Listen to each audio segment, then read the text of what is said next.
ಶುಭೋದಯ, ನಮಸ್ಕಾರ, welcome to Yoyo Kannada.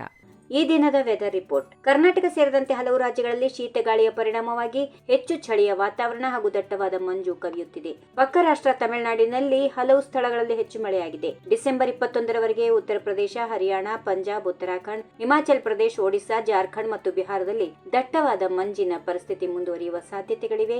ಇದೇ ಅವಧಿಯಲ್ಲಿ ಈಶಾನ್ಯ ಭಾರತದಲ್ಲಿ ಚಳಿ ಹೆಚ್ಚಾಗಿರಲಿದೆ. ಉತ್ತರ ಮತ್ತು ಕಲ್ಯಾಣ ಕರ್ನಾಟಕ ಭಾಗದ ಬಹುತೇಕ ಜಿಲ್ಲೆಗಳಲ್ಲಿ ನಾಳೆಯೂ ಚಳಿ ಇರುವ ಸಾಧ್ಯತೆಗಳಿವೆ. ಇದರ ಪೈಕಿ ಬೀದರ್, ಕಲಬುರಗಿ, ರಾಯಚೂರು ಮತ್ತು ಯಾದಗಿರಿಯಲ್ಲಿ ಹೆಚ್ಚಿನ ಪ್ರಮಾಣದ ಶೀತ ಗಾಳಿ ಇರಲಿದೆ. ಉಳಿದಂತೆ ದಕ್ಷಿಣ ಒಳನಾಡು ಮತ್ತು ಕರಾವಳಿಯ ಬಹುತೇಕ ಜಿಲ್ಲೆಗಳಲ್ಲಿ ಒಣ ಹವೆ ಅಥವಾ ಸಾಧಾರಣ ಚಳಿಯ ವಾತಾವರಣ ಇರಲಿದೆ ಎಂದು ಹವಾಮಾನ ಇಲಾಖೆ ತಿಳಿಸಿದೆ. ದಕ್ಷಿಣ ಒಳನಾಡು ಜಿಲ್ಲೆಗಳಾದ ಮೈಸೂರು, ಮಂಡ್ಯ ಮತ್ತು ಹಾಸನದಲ್ಲಿ ನಾಳೆ ಒಣ ಹಾಗೂ ಚಳಿಯ ವಾತಾವರಣ ಎರಡೂ ಇರಲಿದೆ. ಬೆಳಗಿನ ಸಮಯದಲ್ಲಿ ತಂಪು ಹೆಚ್ಚಾಗುವ ಸಾಧ್ಯತೆಗಳಿವೆ. ಕೊಡಗು ಜಿಲ್ಲೆಯಲ್ಲಿ ನಾಳೆ ಸಾಮಾನ್ಯವಾಗಿ ಒಣ ಹವೆ ಕಂಡು ಬರಲಿದೆ. ರಾತ್ರಿ ಹಾಗೂ ಮುಂಜಾನೆ ವೇಳೆ ಚಳಿ ಅನುಭವ ಆಗುತ್ತದೆ. ಕರಾವಳಿ ಜಿಲ್ಲೆಗಳಾದ ಉಡುಪಿ ಮತ್ತು ದಕ್ಷಿಣ ಕನ್ನಡದಲ್ಲಿ ನಾಳೆ ಬಿಸಿಲಿನ ಜೊತೆಗೆ ಒಣ ಹವಾಮಾನ ಇರಲಿದೆ. ಮಳೆಯ ಬಗ್ಗೆ ಯಾವುದೇ ಎಚ್ಚರಿಕೆ ಇಲ್ಲ. ತುಮಕೂರು, ದಾವಣಗೆರೆ, ಚಿತ್ರದುರ್ಗದಲ್ಲಿಯೂ ಇದೇ ರೀತಿಯ ವಾತಾವರಣ ಕಂಡುಬರಲಿದ್ದು, ಧಾರವಾಡ, ಹಾವೇರಿ, ಗದಗ್ ಈ ಜಿಲ್ಲೆಗಳಲ್ಲಿ ಚಳಿ ಕೊಂಚ ಹೆಚ್ಚಾಗುವ ನಿರೀಕ್ಷೆ ಇದೆ. ವಿಜಯಪುರ, ಬಾಗಲಕೋಟೆಯಲ್ಲಿ ಒಣ ಹಾಗೂ ಚಳಿಯ ವಾತಾವರಣ ಮುಂದುವರಿಯಲಿದೆ. ಬೆಂಗಳೂರು ನಗರ ಹಾಗೂ ಗ್ರಾಮಾಂತರ ಪ್ರದೇಶಗಳಲ್ಲಿ ನಾಳೆ ಒಣ ಹವೆ ಕಂಡುಬರಲಿದ್ದು, ಬೆಳಗ್ಗೆ ಹಾಗೂ ರಾತ್ರಿ ಸಮಯದಲ್ಲಿ ಮಾತ್ರ ಚಳಿ ಇರಲಿದೆ.